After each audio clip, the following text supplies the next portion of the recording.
ராமநாதபுரத்தில் கொடுக்கல் வாங்கல் பிரச்சினையில் தனது கணவரை மர்ம நபர்கள் கடத்திச் சென்று விட்டதாக மனைவி 2 குழந்தைகளுடன் எஸ்பி அலுவலகத்தில் கண்ணீர் மல்க புகார் அளித்த சம்பவம் சோகத்தை ஏற்படுத்தியது. வாலிநோக்கம் பகுதியைச் சேர்ந்த சிவபாலன், ஃபாத்திமா ராஜாத்தி தம்பதிக்கும் அதே ஊரைச் சேர்ந்த சிலருக்கும் இடையே பணம் கொடுக்கல் வாங்கல் தொடர்பாக முன்விரோதம் இருந்து வந்ததாக தெரிகிறது. இந்நிலையில் எதிர்த்தரப்பினர் மிரட்டியதால் மன உளைச்சல் அடைந்த ஃபாத்திமா கடந்த 24ஆம் தேதி பூச்சி மருந்து குடித்து மருத்துவமனையில் அனுமதிக்கப்பட்டார். இதையடுத்து அவர் டிஸ்சார்ஜ் செய்யப்பட்ட நிலையில் தன்னை அழைத்துச் செல்ல வந்த கணவரை சிலர் கடத்திச் சென்று விட்டதாக புகார் அளித்துள்ளார். ஒரு குடுக்கல் வாங்கல் இதுல முனியசாமி, சித்திக்கு, எஸ்ஐ ரத்னவேல் 3 பேரும் சேர்ந்து என்னை என் கணவனையும் ரொம்ப டார்ச்சர் பண்ணாங்க.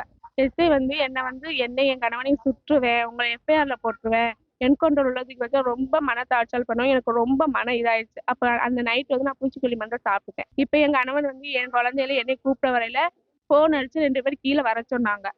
சித்திக்கும் இன்னும் 2 பேர் கீழே வர சொன்னாங்க. போலீஸ்காரங்க கூட சேர்ந்து சித்திக்கும் சேர்ந்து கீழே வர சொன்னதுக்கு நான் போவாதீங்கன்னு அவங்க கீழே போனாங்க. ஆனா சித்திக்கும் இன்னும் 2 பேரும் என் கணவனை கடத்திட்டு போயிட்டாங்க. அவங்க எங்க போனாங்கன்னு தெரியல. இப்ப நானும் என் குழந்தைய யாரும் கூப்பிட கூட நாதி இல்லாம நடு ரோட்ல இருக்கோம்.